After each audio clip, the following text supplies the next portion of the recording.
Chief justice of India DY Chandrachud एक ऐसा नाम आजकल उभर कर आया है जिसने मोदी सरकार की नाक में पूरी तरीके से नकेल डाल के रखी है। कई ऐसे ऑर्डर्स चीफ जस्टिस के द्वारा दिए गए हैं जिनसे सिर्फ मोदी सरकार की नहीं बल्कि उनके समर्थकों को भी बड़ी मिर्ची लगी है। वैसे तो सुप्रीम कोर्ट में बहुत सारे ऐसे केसेस हैं जिसमें कि सरकार पूरी तरीके से फंसी हुई है, लेकिन उसमें से 4 केसेस ऐसे हैं जिनकी वजह से मोदी और शाह की नींदें पूरी तरीके से उड़ी हुई हैं। आज हम इन्हीं 4 केसेस के बारे में बात करेंगे। तो दोस्तों मेरी इस वीडियो में अंत तक जुड़े रहिएगा और वीडियो शुरू करने से पहले आपसे एक रिक्वेस्ट है कि मेरी इस वीडियो को लाइक कीजिएगा और इसको जितना हो सके शेयर कीजिएगा।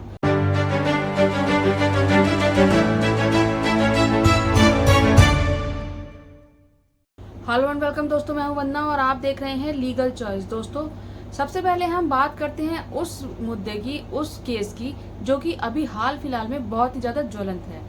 जी हाँ, मैं बात कर रही हूँ मणिपुर की। मणिपुर के चीफ मिनिस्टर एन बीरेन का जो केस था वो 28 जुलाई को chief justice of India DY Chandrachud की कोर्ट में ही सुना जाना था, लेकिन नहीं सुना गया। इस केस में ये माना जा रहा था कि सब कुछ बिल्कुल क्लियर था। अगर 28 जुलाई को सुनवाई होती तो मणिपुर के जो चीफ मिनिस्टर हैं उनको इस्तीफा तक देने की नौबत आ जाती, लेकिन वहाँ के जो चीफ मिनिस्टर हैं वो बाल बाल बच गए। उन्होंने बहुत ही राहत की सांस ली क्योंकि 28 जुलाई को इस केस की सुनवाई नहीं हो पाई, क्योंकि सुनने में ये आया है कि 26 तारीख को जो चीफ जस्टिस हैं उनकी तबीयत कुछ ठीक नहीं थी, जिसकी वजह से वो जल्दी घर चले गए। उसके बाद 27 को उनकी तबीयत और ज्यादा खराब हो गई, जिसकी वजह से वो 28 को भी कोर्ट नहीं आ सके और 29 और 30 को सैटरडे संडे पड़ गया। और सोमवार को जैसे ही कोर्ट खुला, chief justice of India DY Chandrachud ने सरकार को आड़े हाथों लिया। उन्होंने बहुत ही सख्त रुख अपनाते हुए ये कहा कि आपकी तरफ से क्या कार्यवाही हो रही है मणिपुर पर। उन्होंने ये भी कहा कि जब महिलाओं के साथ इतना गंदा व्यवहार किया गया, जिनको नंगा करके घुमाया गया, उनके खिलाफ 0 FIR किस तरीके से हो सकती है। उन्होंने सरकार से ये भी पूछा कि अब तक मणिपुर में कितनी FIR दर्ज कराई गई है। इस पर सरकार का जवाब ये था कि कुल 6000 FIR दर्ज कराई गई हैं। इस पर चीफ जस्टिस ऑफ इंडिया ने फिर से उनसे ये पूछा कि कितनी FIR महिलाओं के अपराध के ऊपर दर्ज कराई गई हैं, कितनी मर्डर की हैं, कितनी आगजनी की है, सबका डाटा दिया जाए। इस पर सरकार ने ये कहा कि इसका डाटा हमारे पास नहीं है। कुल मिला के chief justice of India DY Chandrachud ने सरकार को कड़ी फटकार लगाई है। लेकिन अब भाजपा भी इस संकट से बचने की पूरी कोशिश कर रही है। इसलिए वो जो वीडियो वायरल हुआ था, जो नेक्ड परेड वाला जो वीडियो वायरल हुआ था, उस पर जो FIR हुई थी उसका केस जो है अब CBI को दे दिया गया है और सुप्रीम कोर्ट में ये बराबर प्रूव करने की कोशिश की जाएगी कि हम इस केस पर जो है पूरी गहनता से, पूरी गंभीरता से एक्शन ले रहे हैं। लेकिन वो महिलाएं जिनके साथ ये सब कुछ हुआ वो नहीं चाहती कि ये केस CBI तक जाए, क्योंकि आप जानते ही हैं कि CBI की कठपुतली किसके हाथ में है, किसका कंट्रोल है CBI के ऊपर। उन महिलाओं की तरफ से ये केस कपिल सिब्बल लड़ रहे हैं और वो भी सुप्रीम कोर्ट में CBI का विरोध कर रहे हैं। अब मणिपुर की पूरी कार्यवाही सुप्रीम कोर्ट के अंदर होगी और आने वाले समय में पता चलेगा कि chief justice of India DY Chandrachud Manipur के ऊपर और एन बीरेन के ऊपर क्या एक्शन लेने वाले हैं। Let's wait and watch. दूसरा केस है जम्मू कश्मीर के 370 का मामला।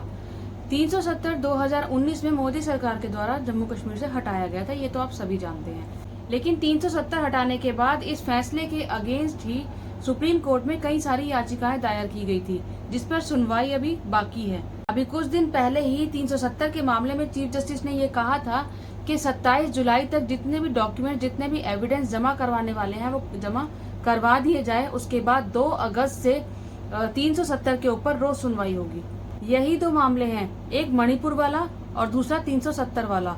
मणिपुर वाले पे भी जब चीफ जस्टिस ने ये कहा था कि या तो सरकारें कुछ करें वरना हम अपनी तरफ से कोई एक्शन लेंगे, और दूसरा 370 पर जब चीफ जस्टिस ने अपनी बात रखी थी उसके बाद ही मोदी सरकार को और उनके समर्थकों को बड़ी मिर्ची लगी थी। उसके बाद ही मोदी समर्थकों ने चीफ जस्टिस को पूरी तरीके से टारगेट करना शुरू कर दिया था। इवन ट्विटर पर भी उनका नाम ट्रेंडिंग पर चल रहा था, क्योंकि वो लोग लगातार उनको टारगेट किए जा रहे थे। तीसरा जो केस है वो है राहुल गांधी का केस। ये तो आप सभी जानते हैं कि राहुल गांधी के ऊपर डिफेमेशन का केस लगाया गया था, जिसके बाद सूरत कोर्ट ने उनको 2 साल की सजा सुनाई थी और उनकी पार्लियामेंट की सदस्यता भी रद्द हो गई थी। उसके बाद उन्होंने गुजरात हाई कोर्ट में भी अपील की थी, लेकिन वहां से भी उनकी अपील रिजेक्ट कर दी गई थी। उसके बाद उन्होंने सुप्रीम कोर्ट में अप्लाई किया था। अब सुप्रीम कोर्ट में 4 अगस्त को राहुल गांधी के केस की सुनवाई है, लेकिन ये सुनवाई DY चंद्रचूड़ की अदालत में नहीं है, ये है जस्टिस BR गवई की अदालत में, जो कि गुजरात से आते हैं। अब देखना ये है कि उनके केस में क्या सुनवाई की जाती है। अगर उनके केस में उनकी सजा पर रोक लगा दी जाती है तो राहुल गांधी फिर से पार्लियामेंट में चले जाएंगे, जो कि सरकार नहीं चाहती है। और अगर राहुल गांधी की सजा पर रोक लग जाती है और वो फिर से पार्लियामेंट में चले जाते हैं तो नरेंद्र मोदी और अमित शाह के लिए बहुत ही शर्म की बात होगी, क्योंकि ये पूरा ताना बाना इसीलिए ही बुना गया था ताकि उनको संसद से बाहर निकाला जा सके।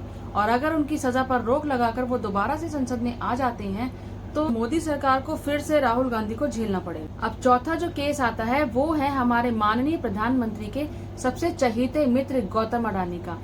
ये केस भी जो है DY चंद्रचूड़ की अदालत में 14 अगस्त को सुना जाएगा। 14 अगस्त को सेबी की रिपोर्ट आने वाली है। उस रिपोर्ट में ये बताया जाएगा कि वो पैसा जो करोड़ों रुपया आ रहा था वो कहाँ से आ रहा था, जिसको कि राहुल गांधी बार बार बोल रहे थे कि 20,000 करोड़ कहाँ से आया।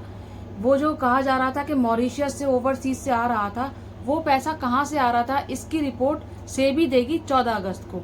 अदानी का जो मुद्दा है वो देश में बहुत ही सेंसिटिव मुद्दा है, क्योंकि आप जानते ही हैं कि अदानी के बारे में, अदानी के लिए मोदी सरकार ने सब कुछ किया, क्या कुछ नहीं किया।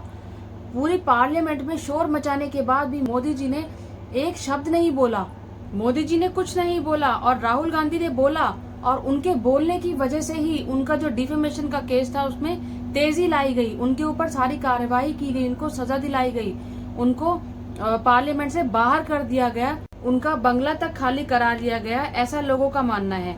क्योंकि डिफेमेशन के केस में इस तरीके की सजा आज तक किसी को भी नहीं हुई। और अगर राहुल गांधी को बाहर नहीं निकालते तो राहुल गांधी संसद में लगातार अपनी आवाज उठाते रहते और सवाल पूछते रहते, जो कि मोदी सरकार के लिए मुश्किलें खड़ी करता है। और कहा यह भी जा रहा है कि सुप्रीम कोर्ट के द्वारा जो कमेटी बनाई गई है इस केस के लिए, उस कमेटी के ऊपर भी बहुत ज्यादा प्रेशर है। प्रेशर क्यों नहीं होगा, देश का सबसे अमीर आदमी और देश का सबसे ताकतवर आदमी दोस्त हैं, तो ऑब्वियस सी बात है प्रेशर तो बनेगा ही।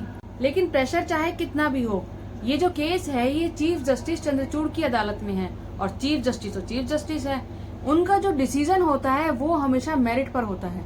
लोग चाहे कुछ भी चर्चा करते रहें, लोग चाहे कुछ भी कहें कि कितना भी प्रेशर है, कुछ भी है, हो सकता है उनको ऑफर भी किया गया हो कुछ, मुझे इस बारे में नहीं पता, लेकिन चीफ जस्टिस चंद्रचूड़ का जो करियर रिकॉर्ड है वो निष्कलंक है, बिल्कुल क्लियर है। चंद्रचूड़ संविधान के रक्षक है और संविधान की रक्षा करने के लिए जो कुछ भी उनको करना पड़े, जिससे भी टकराना पड़े, वो टकराने में डरेंगे नहीं।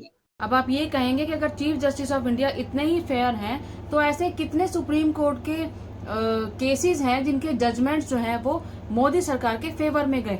अब यहाँ पर एक बात क्लियर करनी जरूरी है कि जो DY चंद्रचूड़ हैं वो चीफ जस्टिस हैं, एडमिनिस्ट्रेशन भी उनके हाथ में है, लेकिन कोर्ट में जितने भी जजेस होते हैं वो सब बराबर होते हैं। और सुप्रीम कोर्ट में खाली चीफ जस्टिस DY चंद्रचूड़ ही नहीं है, सुप्रीम कोर्ट में कुल 32 जज हैं, और इन जजेस में से कुछ ऐसे जजेस भी होंगे जो कि मोदी सरकार को फेवर करते होंगे, या उनका केस जब उनके हाथ में आता होगा तो उनके डिसीजन भी वही देते होंगे।